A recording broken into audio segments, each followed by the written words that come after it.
Dans l'actu aussi, Lilian, le compte Instagram officiel de Bored Ape a été hacké. 2,8 millions de dollars dérobés sous forme de NFT. Il s'agissait de 91 NFT.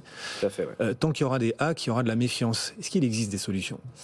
Alors, il existe des solutions. Déjà, à notre échelle, en tant qu'investisseur, en tant qu'utilisateur, la solution qui pourrait être considérée comme une réponse un peu bateau, c'est d'être tout simplement méfiant, de faire attention.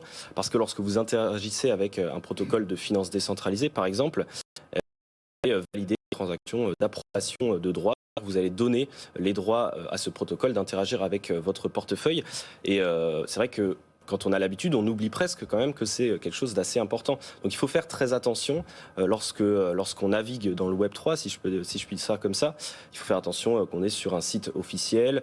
Et puis quand il y a comme ça des annonces qui sont un peu trop alléchantes, il faut aussi faire attention et peut-être recouper un peu les informations, s'informer un petit peu plus.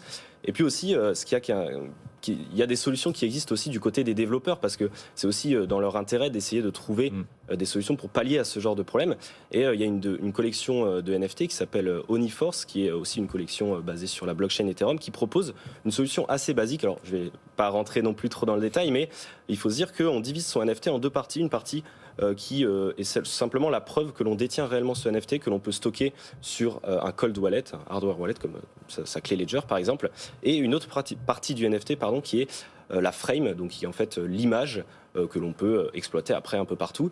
Donc si il vous arrive par malchance de vous faire voler cette frame, eh bien vous pouvez encore aller sur le site de la collection et aller leur prouver que vous êtes bien le détenteur de ce NFT, donc récupérer. Démembrement de NFT. Voilà, du propriété usufruit, on retrouve les mêmes règles, hein, c'est le même principe, c'est ce que tu C'est un peu ce principe-là, et moi je trouve ça extrêmement intéressant parce que ça permet en effet de prouver qu'on est bien le détenteur et donc de le récupérer en cas où on se le fait voler. Et là, en l'occurrence, dans ce cas-là, je pense que les détenteurs de Bored Ape auraient aimé avoir cette technologie à disposition pour pouvoir récupérer leur NFT.